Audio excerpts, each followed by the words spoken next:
नर्मदा नदी के मध्य स्थित बेंट टापू धार्मिक मान्यताओं के चलते लोगों की धार्मिक आस्था का केंद्र है। नर्मदा नदी के बीच में होने से इस टापू पर बड़ी मात्रा में बालू रेत जमी रहती है, जो कि रेत माफियाओं की आंखों में हमेशा ही खटकती रही है। यही कारण है कि रेत माफिया मौका मिलते ही इस टापू से खनन शुरू कर देते हैं, जो बदस्तूर जारी ही रहता है। आइए इस पूरे मुद्दे पे आज बात करते हैं धर्मपुरी से हमारे संवाददाता सैयद जफर अली के साथ। तो जफर अली, बताएं किस तरीके से इस पूरे मामले में रेत खनन किया जा रहा है अवैध रूप से?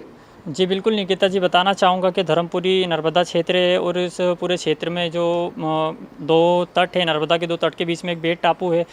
ये पूरा 3 किलोमीटर का बेट टापू था, जिससे जो धर्मपुरी के पास में जो ग्रामीण क्षेत्र लगे हुए हैं, गुलाटी निम्बोला, वहाँ से जो रेत माफिया हैं वो अवैध उत्खनन कर रहे हैं। इसके लिए कई सामाजिक संगठन, कई राजनीतिक पार्टियों ने आवाज़ भी उठाई, लेकिन फिर भी कहीं ना कहीं इस पर अधिकारियों के मेल जोल के चलते अवैध खनन बंद नहीं हो पा रहा है। जी बिल्कुल। जफर, मैं आपसे ये पूछना चाहूंगी, कालाबाजारी में कई बड़े सफेदपोश नेता और विभाग के अधिकारी शामिल बताए जाते हैं, जिनकी मदद से रेत माफिया बेखौफ होकर इस अवैध उत्खनन को जारी रखते हैं। तो मैं जानना चाहूंगी क्या कितनी भूमिका इसमें रहती है इन लोगों की? जी बिल्कुल निकिता जी, बताना चाहूँगा कि कहीं ना कहीं रेत माफियाओं को बड़े सफ़ेदपोश नेताओं का सपोर्ट है, कई अधिकारियों का सपोर्ट है, जिसके चलते वो अवैध उत्खनन कर रहे हैं। क्योंकि जब अधिकारियों को शिकायत की जाती है तो शिकायत करने से पहले अधिकारी माफियाओं को सूचना दे देते हैं और माफिया उससे पहले मौके से रफू चक्कर हो जाते हैं। जी बिल्कुल जबर, बिल्कुल आपने ठीक कहा, लेकिन इस तरीके से देखा जाए कि यदि अधिकारी ही इस चीज़ों में इस तरीके से लिप्त रहेंगे, अवैध उत्खनन में लिप्त रहेंगे, तो किस तरीके से इन आरोपियों के ऊपर कार्रवाई की जाएगी?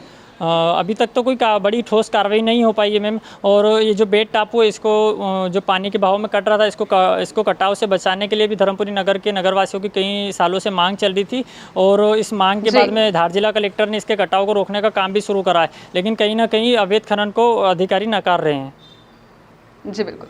जबर जी, मैं आपसे बात पूछना चाहूंगी, जिस तरीके से आए दिन मीडिया लगातार आवाज उठा रहा है, लेकिन फिर भी अवैध कारोबार बदस्तूर जारी है, तो इसको लेकर आप क्या कहना चाहेंगे? मीडिया का भी खौफ इनमें नजर नहीं आता है? जी बिल्कुल, मीडिया जब खबर कवरेज करती है, जब कोई भी खबर प्रकाशित होती है, उस समय खनिज विभाग के अधिकारी आते ज़रूर है, लेकिन वो रोड से नर्मदा तट तरफ जाते नहीं हैं और उससे आने से पहले ही माफियाओं को सूचना दे देते हैं, जिससे माफिया मौके का फ़ायदा उठा करके अपना जो जेसीबी मशीन वगैरह होता है वो अडोब लेते हैं।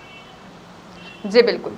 जबर, मैं आपसे जानना चाहूंगी, जब हम बात करते हैं अवैध खनन की या किसी भी तरीके की कार्यवाही की, तो कहीं ना कहीं इसमें देखा जाता है कि नेताओं के पारिवारिक लोगों की भी इसके अंदर संलिप्तता पाई जाती है। मान लीजिए कभी बहुत बार ऐसी खबरें भी प्रकाशित होती है जिस बताया जाता है कि इस नेता के इस व्यक्ति ने या फिर इस रिश्तेदार ने इस तरीके से खनन को अंजाम दिया है या फिर कार्यवाही नहीं की गई उस पर। तो मैं जानना चाहूंगी, जब हम बात करते हैं अवैध खनन की, तो इसमें राजनेताओं के पारिवारिक लोगों का भी नाम शामिल होता है, इसको लेकर आप क्या कहना चाहेंगे? जी बिल्कुल निकिता जी, बताना चाहूँगा कि चाहे सत्ताधारी पार्टी हो या फिर विपक्ष हो, दोनों ही पार्टी के नेताओं के परिवार के लोग यहाँ अवैध उत्खनन में शामिल है और इनको इसी नेतागिरी का सपोर्ट है, जिसके चलते ये बेखौफ होकर के अवैध खनन कर रहे हैं।